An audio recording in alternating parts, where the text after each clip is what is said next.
copyrights, trademarks, and patents. Prepared for and presented at the 2019 Square One Entrepreneurship Training Program.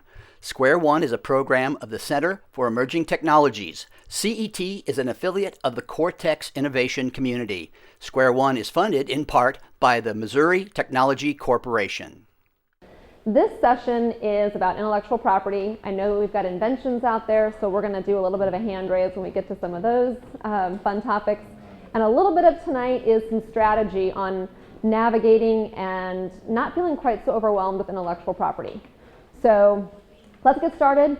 You will get some free tips and tricks tonight, so stay with me. If I get boring or long-winded, tell me. We're going to pump through some of the slides on the patent pieces, but you get a copy of this presentation, so you can always go back and take a look at things, so I won't necessarily go through the full slide deck. We're going to fly. All right, here's our categories of intellectual property that you need to know about and keep in mind for your lifetime. Patents, they're going to be governed by the America Invents Act. So you're going to see AIA later on in the presentation. So remember, it's the America Invents Act. That's what that stands for. And that results in a lot of changes in law in the past, say, 5 to 10 years. So I'll tell you more about that in a little bit. Trade secrets. Trade secrets are things that are like Kentucky Fried Chicken. The recipe for Kentucky Fried Chicken, Coca-Cola. There's no patents out there for how those formulas are actually put together. They truly have half of the recipe with Billy Bob and half of the recipe with Susie Bell, and they're in 2 vaults, and Susie Bell goes to work and Billy Bob goes to work, and those 2 recipes are put down the line, and not one person at Kentucky Fried Chicken or Coca-Cola knows the full formula to make the recipe. Those are secrets. Those are trade secrets, and the point is you keep them a secret. I thought about like Coca-Cola, like if you do a mass spec or something, you can figure out what chemical is in Coca-Cola. Absolutely, you can reverse engineer. We're going to talk about that too, which is why Coca-Cola and Pepsi, have similar tastes, or there's competitors. So there's some things that you can't escape. But Coca-Cola would argue you can't quite figure out every single little measurement to capture it exactly. Maybe today that's changed with some technology, but they'd still rather not map it out in a patent for you, which is published. They'd rather make you do the reverse engineering work and figure out that formula. But great point. Trademarks are the other category of information that you're going to need to know. Who's got a brand or a logo for their, I know you do, yeah? Others? Good deal. We'll talk about how we register those and how you protect them, and you're going to get some faux free legal advice on protecting those while you're awaiting a registration process if you choose to do that. Copyrights. Who's got brochures and information about their product ready to go? Internet. Who's got a web-based internet product and you've got your pictures up there? All of that should have a copyright statement on it. It's not confidential. People confuse confidential information with copyrighted information. Copyrighted information is out there in the public, but you want to put a copyright stamp on it, which I'll give you a little bit later, so that you don't have somebody just literally cutting and pasting your images and making their own website with those, okay? So we'll talk about all 4 of these categories tonight, plus licensing them in case you get that knock on the door for that anticipated exit strategy, and Coca-Cola wants to license your formula. So we kind of hit some of these. Trade names, trade dress, trade secrets, or actually these 2 can fall within an unregistered type of IP. It might be some decorative symbols around your trade name, but we'll talk about that as well because you can register those with your trademark as you go forward. So I covered this already. Let's hit it. Okay, I want to get to the real crux of patents. And I'm going to start here, even though we're going to go into kind of the various types of patents that exist. I am not a patent attorney. I should tell you about myself. I do soft IP. So soft intellectual property is everything but patents. So I'm a shareholder at the law firm of Carmody McDonald. We do not have any patent attorneys on staff. Why is that? Because patents are really, really specialized. You might have one that requires mechanical information, aerospace information, or some other type of special engineering that you really want the right person not all patent attorneys are going to be able to file the exact same type of patent. They might use some similar strategies, make it broad, get as much coverage as you can, but you want somebody who really knows your area of engineering in order to make your patent. So we help with the strategy. We also do the licensing work and the trademark work and the copyright work, which we'll get into a little bit closer. But patents, why do we want a patent? Everybody loves the idea of a patent. I do too. They're expensive and they take time. So part of my conversation with you tonight is to say, am I the type of invention that needs a patent, or do I need to hurry up and get to market? Because if I go through the patent route, this application, this exam, this grant, that process itself takes about 5 years to get your grant. And the first year is confidential. It's not published. So for 1 year, while you are just chafing at the bit to get to market, you have to sit there and hold your hands, either have a confidentiality agreement in place or a material transfer agreement in place so that no one reverse engineers your stuff before you can actually go to market. And the USPTO will tell you, okay, it's published now, you can go and advance your sales. That might not be a plan that works for your business. So we're going to get into that a little bit more and get down to the minutia on that. Trademarks and service marks, there's a two-part test for trademarks. Are you using it in commerce? The United States Patent and Trademark Office, the USPTO, will ask you that question. They will say, prove it that you're using it. If you're not using it and it's just like, oh, I kind of like to use it, this is a great idea, and you're not actually using it, the USPTO will say, we're not going to bother protecting it because you're not actually using it. Okay? Very logical. Yes. Yep. You can file an intent to use application for trademarks. You sure can. Your name, it'll get you that name reserved for up to 2 years. Yep, and that's the registration part. Exactly. Two-part. You can say, I'm going to use it. Make sure you got your cool marketing people buttoning it up the way you want it. But you've got to register that, and you have time to prove that you're using it. But if at some point you don't prove it, you won't be able to maintain your mark. Registering it is a unique piece because you would get national United States coverage. Okay? There's two parts to that, which we'll get into in a little bit as well. And then for copyrights, we are going to talk a little bit about just how you protect it. Copyright registrations don't happen quite as much for day-to-day usage things anymore. For books, yes. For works of authorship like that, they're still registered with the Library of Congress. But website content, things like that aren't really registered anymore. It's just not a efficient use of legal fees because you can get the same common law protections with the statement that I'm going to give you later tonight. So you will probably have a company that has all of these things in it. You'll have some copyrights because you'll have your published materials and your marketing materials. You'll have a trademark, you'll have your brand name.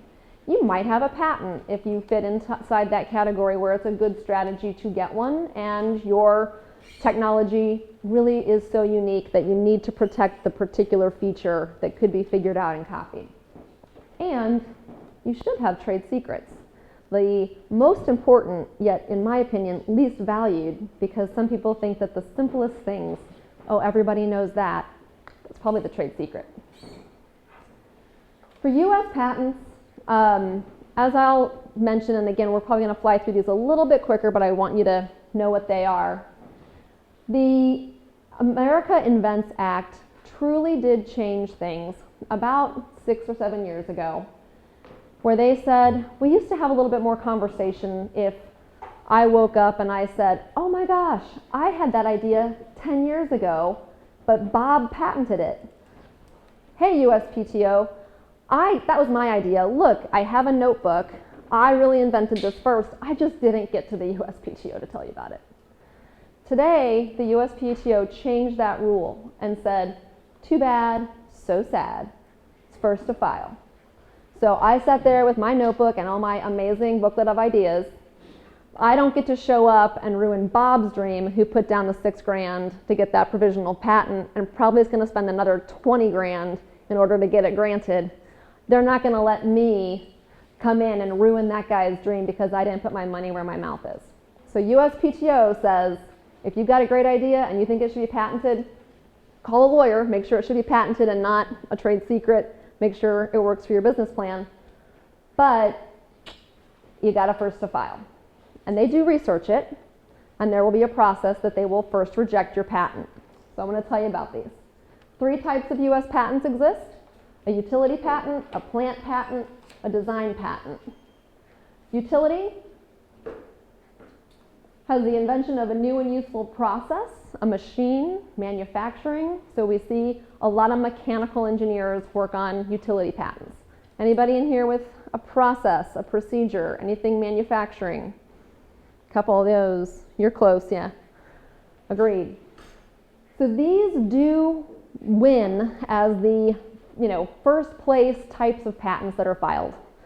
They're easy for the Patent and Trademark Office to figure out. They can say, we can see this cool new screw that you plugged in here. We can see this new process that's unique and that you want to protect that process.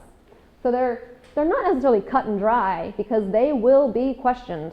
The goal of the United States Patent and Trademark Office is not to grant you your patent. They don't want more. The goal is to keep inventions going and not restrict people. So they'll still find a way to send back an office action and reject your patent out of the gate.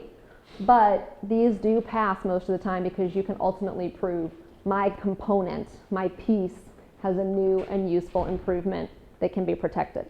Okay? Plant patents. Anybody in here biotech? Anything for plants? Got somebody in the back. Awesome. This is such a hot area, but really they all are anymore. You really are finding a combination, either a hybrid, a new organism, and you're trying to figure out, what purpose that serves. Again, a huge area, certainly in Missouri and the Midwest. If you're going to go work for Bayer or any of those companies before you form your company, you might want to get that patent in place now because they will let you not keep that idea later on. Design patents, also a huge area. Jewelry, shoes, backpacks. You're probably on the design side, but you also have an electric component. These are really where the United States started. Has anybody gone to Washington, D.C. to the Patent and Trademark, the Patent Museum? If you have, it's awesome, isn't it? It's a really, really cool thing to see. And back then, the United States Patent and Trademark Office used to require the model. So you get to see all the cool little miniature models of whatever anybody invented in the late 1700s and early 1800s. It's free, so when you go to with your kids to the, it's a good idea. You're like, hey kids, patent museum, it's going to be great. So these are really cool. Again, also granted fairly frequently because you can show that design element. You can show the difference. Okay, so Nike obviously has gotten here several times. Certainly have a large patent portfolio for all the types of shoes that they've come up with. Thank you, Michael Jordan. And this is the process. So I'm going to shorten these a little bit. The technical stuff is going to be on your slide. Here's what happens. I've alluded to it a little bit already. Hey, I want to file a patent. It's a design patent. It's a plant patent. It's a utility patent. Great. Lawyer says, I don't see anything out there that would conflict with what you want to do. Looks like this is totally unique, totally cool. You should file a patent. Okay, thank you, lawyer. How much? $6,000 minimum. There might be a range, there might be some inflation. But you're going to be spending $6,000 to $8,000 just to get the first provisional patent on file. Okay? The provisional patent, like I mentioned, is not published right away by the USPTO. So no one can just search and find your provisional patent right away. You'll be standing there for a year kind of waiting to hear back from them, but don't wait wondering if they're going to get to you early. They won't. It's going to be the full year. So for 1 year, you have to decide, what am I going to do with my product? How am I going to show it to a potential buyer? You use that confidentiality agreement that Sarah talked about. That's why it does have to be special and specific to you. Or you might need a material transfer agreement, which is also a confidentiality agreement plus one that really makes sure that you're not leaving samples behind or allowing the party to reverse engineer what you're looking at. Why do you have to do this? Why do you have to keep it a secret?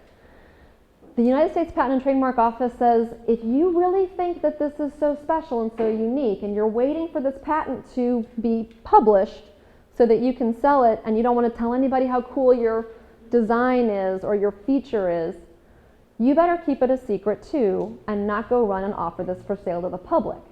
Because if you go and offer it for sale to the public, the Patent and Trademark Office says, well, you didn't really care if you had a patent in place to go sell it. You just went off and sold it anyway. So the patent process is one where you must show you were not careless in how much you valued your design, okay? So I worked at DuPont. It drove my salespeople crazy when they had a new formula or a new product that they wanted to take out and it was ready to go and we were like, nope, nope, wait, material transfer agreement. Don't leave any samples behind. Pick it all back up and leave with it. Can't leave anything behind. Drove them crazy because it stopped the sales process. If that's going to inhibit your growth as a startup, you need to decide what's more important. That 1 year where I have to figure out how to talk about my product and tee it up in the marketplace for a year, or do I need to be first to market? Will I have competitors anyway? Things to talk about. As soon as that year passes, the USPTO is going to send you correspondence and they're going to say, hey, thanks, we got that, rejected. Guaranteed. You will always get a rejection. You will always get an office action. First out of the gate, it's been sitting on some agent's desk for a year, and the first correspondence you get after waiting for a year, dealing with material transfer agreements and confidentiality agreements, rejected. Super. Oh my God, that is so disheartening. You're going to spend another $6,000 to $10,000 to respond to that office action, okay? So you're 16 grand in minimum. Within 2 years, you still have no patent. You still might need a patent. I made my brother get a patent before he went to Boeing. He wanted to kill me. Things to have a sibling as a lawyer. Still, the office action came back again. You're probably going to get 2 because they don't want to give it to you. You're talking about non-provisional application now. Correct. We've moved in. Yeah, you're going to get a rejection to your provisional after the year has gone by, which will then be a non-provisional anymore. But you're right, it's flipping over. My understanding is that provisional is good for 1 year and then you automatically, and I did file automatically before 1 year was over. I filed a non-provisional application. Correct. Then took another 18 months or so. And then they get your rejection or your office action? They send me they say it's not one patent, these are say 3 patents. Okay. And then they are working now to do something called regional or whatever. Yep. So it does turn into, but that's the next set of money that you pay to file it at the end of your provisional year, before it or a time period afterwards. You're correct. It transfers into a non-provisional. It says to the USPTO, I'm still serious about my patent. I still want to proceed because it's going to be a 5-year process, give or take, right? But they're probably going to reject something or have some great idea on how you should have done it better. So you'll maneuver through that. You will pay legal fees to have that done. You might get a couple of office actions back. You'll dispute it. You'll probably get on the phone or with the lawyer will and say, here's why mine's different. Here's why you should grant it. And then, 4 to 5 years later, they say, here you go. It's granted or it's officially rejected. Okay, but you'll know kind of whether it's going to go or not within a period of time, probably at that 3-year mark. Okay, so this is a journey. This is a commitment. No matter what, it's a conversation with the United States Patent and Trademark Office. There's going to be uppers and downers. It's going to be a high and low. So I want you to know, hey, this is a good process, but it may not be exactly what fits with what you need to do if it doesn't fit within a perfect definition of a utility patent, a design patent, or the plant patent. Okay? Go. Okay, so I'm going to slip through a couple of these. This tells you all the mechanics. Again, we won't be spending time on those. We talked about first to file. I tease here, file early, file often. To your point, if you have an idea and you want to lock it in, get that provisional in place, see if it has the traction that you want, and decide you commit to it later. So you could just make a $6,000 decision to say, let me just at least get the provisional on so that I'm first to file, Remember, people are trying to get that date. Here and help others. I filed my first real application by myself, and I read quite a bit on that technology. I did patent search by myself, and then paid for official search. And I filed my provisional application myself, and then at the end of the year, non-provisional application along with the claims was by the reputable firm. Yep. And then there's another thing that I came to know, and I actually did that. I filed a provisional application, and then the idea improved during that time. I filed another provisional application, and then one application is in the non-provisional part, and then I realized that, at this point, someone can come and, Work around it. Work around it. And then I came to know, okay, now I filed another provisional application to, Fix that workaround, right. To block that little hole, Yep. Yep. And right now, before I came here, I was working to file another provisional upgrade that provisional application because there is something else, I thought if I can do that. So it's a pretty, you should have to have a consistent flow of money to pay the attorneys, and then should be consistently working in your mind on what you are doing. You are really into it, and then you want to keep on improving. Yep. The idea doesn't just come in one block, it True. comes in trickles. This is my experience. It is. That's a This is good my point. experience. And this brainstorming, in a sense, that you do, and it is okay that you do them yourself, and you have experience doing that, it depends on your background to some extent.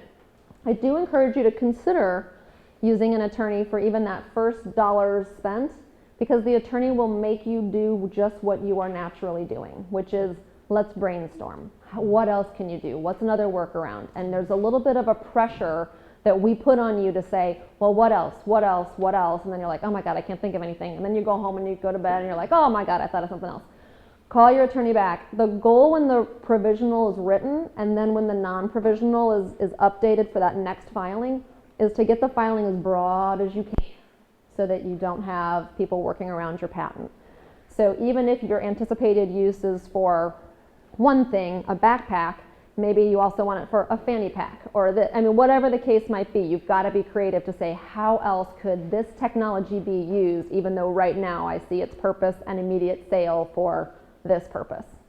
So it is a constant reality that the journey changes.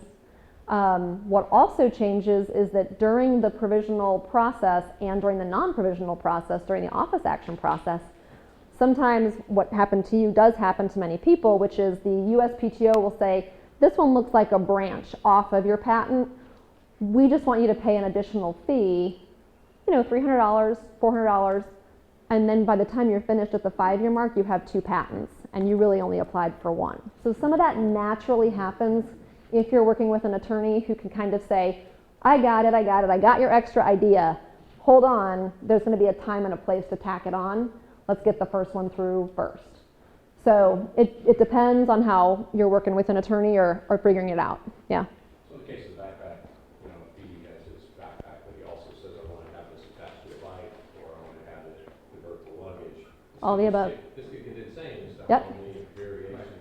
Yep, and you just rattle all that off to the attorney and they get it all in the patent. Another experience, I talked to the patent office, and those patent office, they got into people who were patent lawyers too. Right. I said, I have this idea, maybe 2 ideas, and he suggested that, okay, you just file one. Right. They will figure it out. Right. Don't spend money now. Right. And Because the tack on might be less expensive than doing 2 at the same time.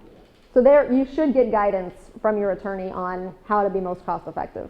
Yeah.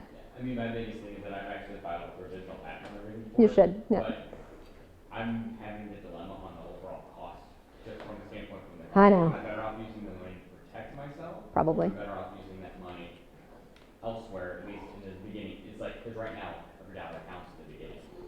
So I'm looking at the long-term benefit of it, which I think is there, but then there's also the short-term benefits that really use this to really get some good traction. So it's like, so there's a lot to think about, you know, with it. And There's a lot to it's think tough about. decision to make. It is a tough decision to make, and it's not chump change, especially when you're, you know, doing 14 different things, getting your business off the ground, keeping another job to keep that money going, running around. But if your technology, again, my brother invented a wing that attaches to an airplane and then can collapse to be launched in a military setting.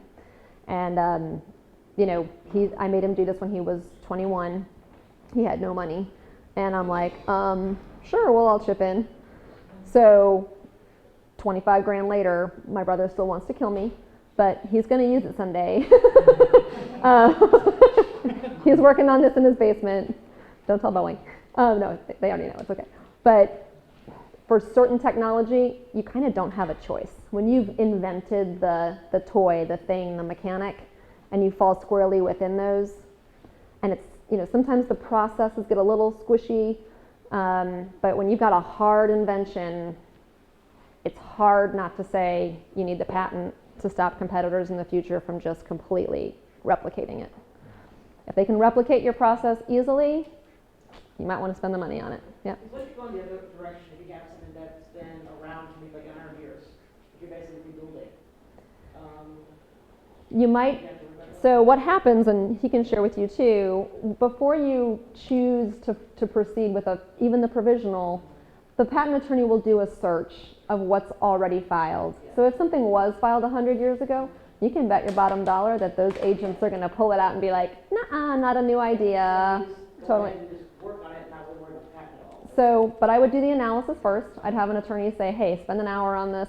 You know, I want to at least know what's there. Sometimes if the patent is so old and something has fundamentally changed, it's a new improvement, the new improvement could be patentable. Okay, my brother, again, he made a wing, and I get to talk about it because it's a granted patent, right? I get to talk about this in the public. This is all public. It's not a trade secret. For those, they might say, well, a wing already exists. What's your new and exciting improvement that you're changing off of the 100-year-old invention? So you might have a shot. Okay. Also benefits for small companies. The filing fee to the USPTO can actually be low. It's deciding whether or not you want to spend money on an attorney. So you'll see these in your slides as well. I'll fly through them because I want to get to the trademark stuff. But for small entity elections, they do appreciate the inventor. So while you have to put your money where your mouth is, the USPTO says, we'll lower the rates, you know, for small startup companies and emerging businesses, okay? There's rules to that. You know, you'll see here, there's no more than 4 previous US patent applications. There's a couple of technicalities, but you do get the benefit of those lower rates as you're an emerging business. Okay, we talked about a bunch of this stuff quickly, but I want you to know these slides are in here for more detail on this. And to your point, it shares with you some of the timing deadlines on when these types of decisions need to be made on whether you go the next round or not. To some extent, when you start, hard to stop, because I'd hate to have you lose the first to file stamp, right? It is possible, and we do see this. I've had startups that are starting in your position challenging big companies like Samsung and Bose and other types of big dogs and big fish when you guys have come up with the cool new idea and the big fish ends up trying to copy it. So I have investors putting money into companies that have great technology, and they are ramping up to very expensive patent litigation to go and enforce their own patents against the big dogs. So it can happen. There's other parties that could challenge what you've created and what you filed and how they're using it, but you can win. It's a very expensive cost to fight patent infringement. But again, if it's your business and there's some licensing arrangements that can happen on the back end, we're going to talk about those. It might be worth going for. Okay, I'm going to go through these, and we're going to go to trade secrets because I love trade secrets. They're also less expensive. Like I said earlier, trade secrets. Any other questions on patents?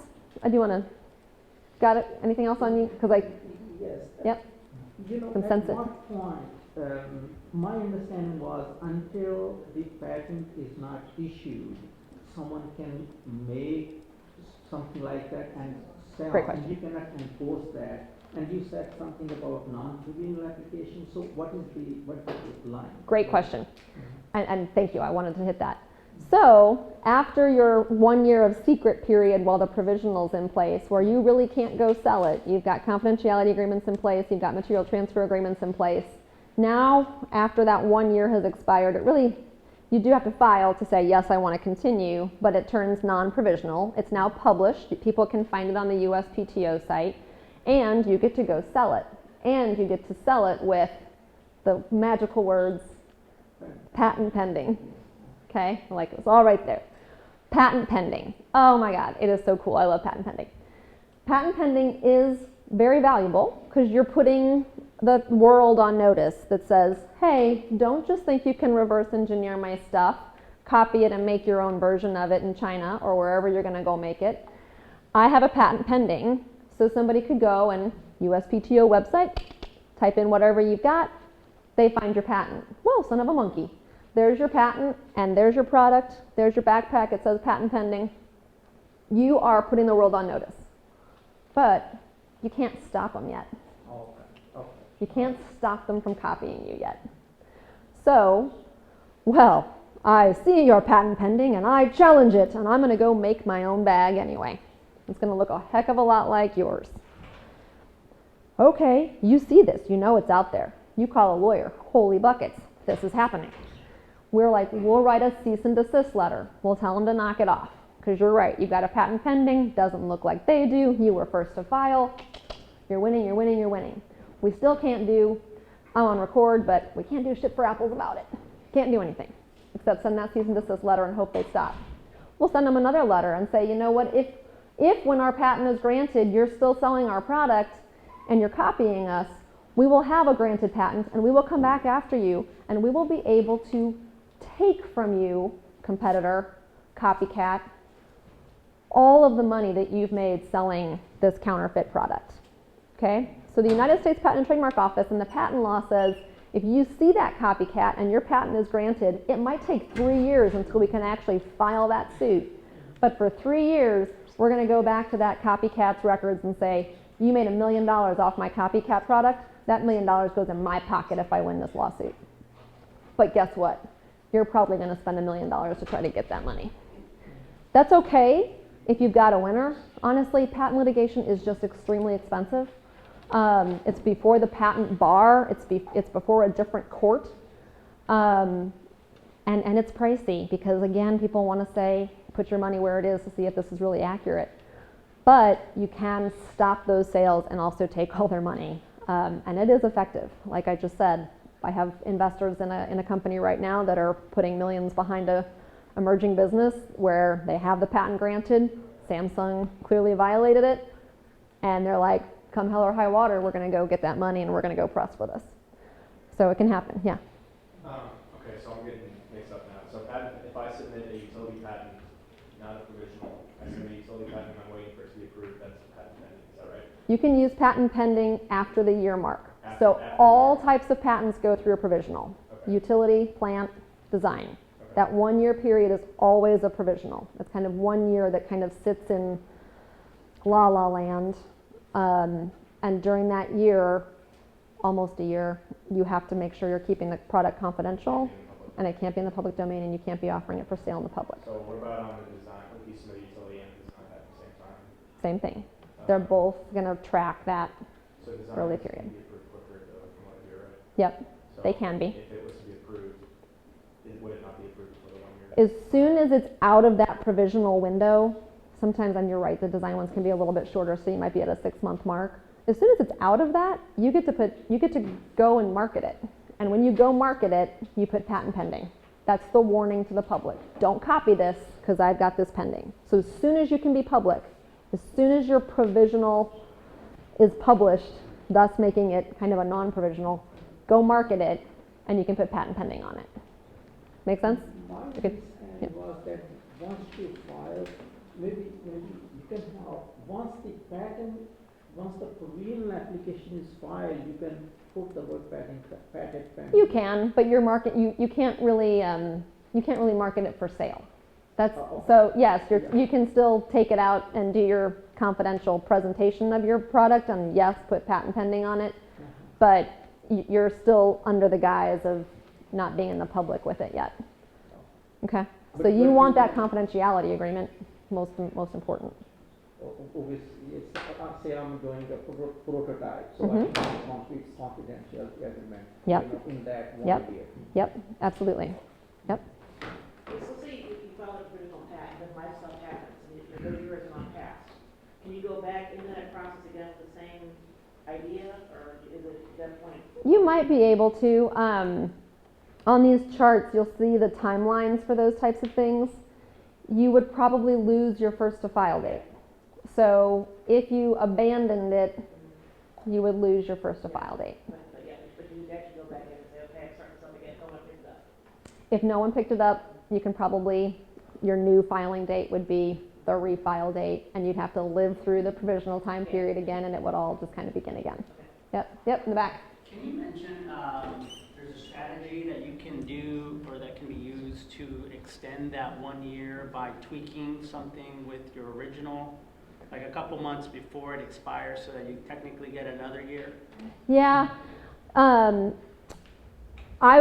I would talk to the official patent attorney that's working on that registration, because it might not be possible to do that every time. And the recommendation, you would want to follow the recommendation of your patent attorney who's managing that body of facts with whatever the prior applications were and where you are tracking, because he or she might tell you, no, don't do that, because then you're just going to have to keep things confidential longer and you need to get going into the marketplace. Or your value would actually be to advance to get to the granted patent stage, because you've only got a certain period of time for the patent being alive and viable, so 20 years tops. I have those on here. I went through that situation. Hold on, they're in here somewhere. Hold on. Where were they? Did I just do it? There, 20 years. Okay, 20 years for plant patents, and the other ones are also 20 for utility. But your provisional time period counts in that 20 years. So it depends. Yay, lawyer answers. It depends, but I would say, do you really want to lose 2 years or a year and a half or whatever it is in a provisional setting when you need to get to market and try to make money off this thing while you're spending it? So it depends. It's not inaccurate to say that that's a strategy. It is a strategy. Okay. It is a strategy.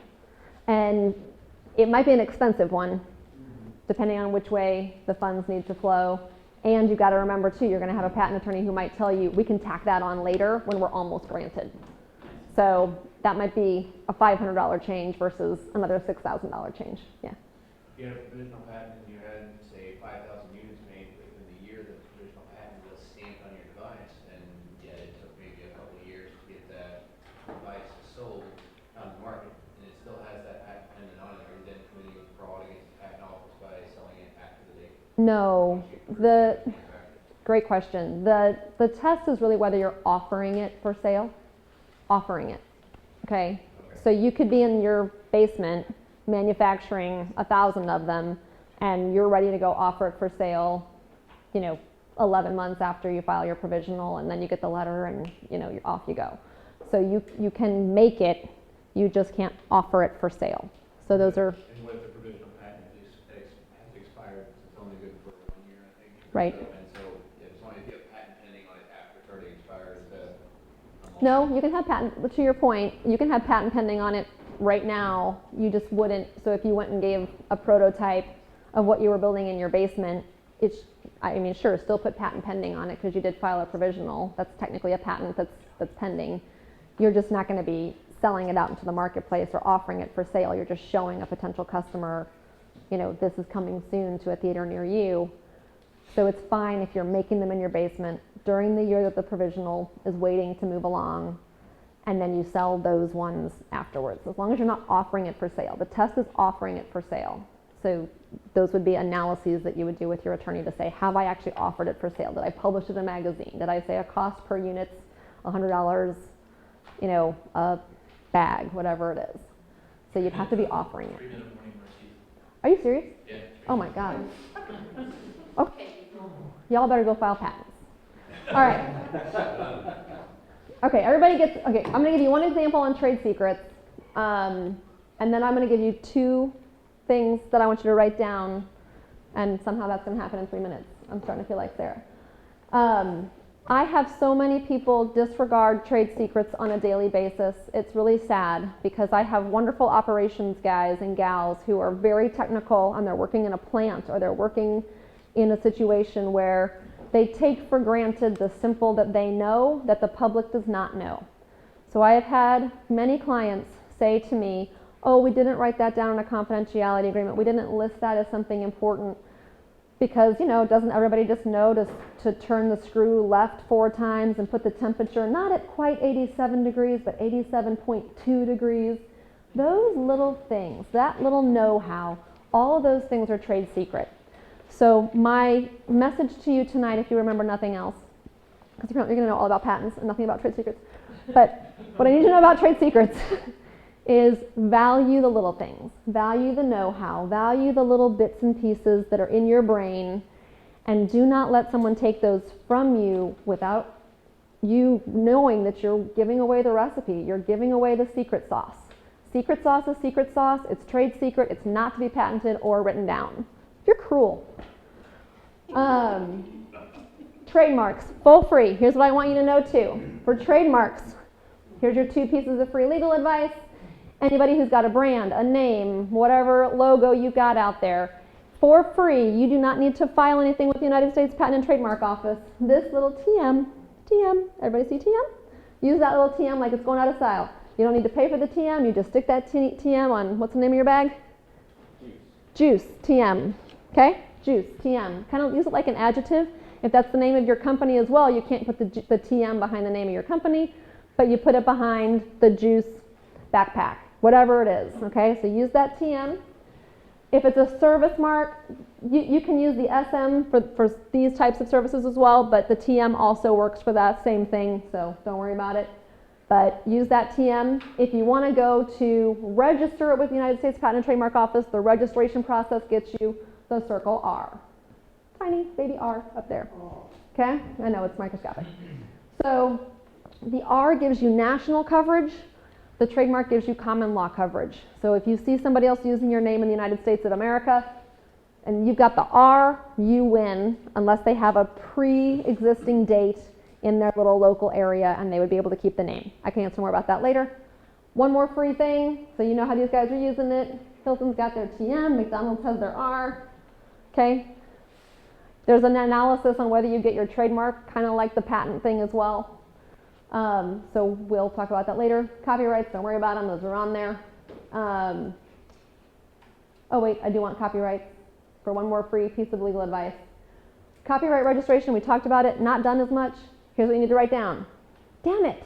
I mean, I'm recorded. Sorry. I'm out of time. That's it. No more free legal advice. Just kidding. For your copyrights, on all of your publications, on all your marketing materials, you need to put copyright, Circle C, 2019, name of your company, period, all rights reserved, period. Copyright protection, common law. If somebody's out there copying your stuff, you will be able to enforce your copyright and get money damages if you find somebody copying your stuff, okay? I do want to talk about this. You've probably seen this in your confidentiality agreements for yourselves as well, and for that exit strategy. You want to make sure that anybody working for you, that you own all of their inventions and all of their ideas and all of their know-how that we just talked about, okay? So Sarah talked about that assignment of inventions language in your agreements with your contractors. You want to make sure that you own that. Investors will ask you, do you really own all the IP that comes from the people that work from you? And you got to be able to say yes, and you got to have a piece of paper that says it. All right, I have to stop. I totally want to talk about assignments and licenses, but take a look at these. If you guys have questions, you can call me later. That's it. That was a fast 45 minutes.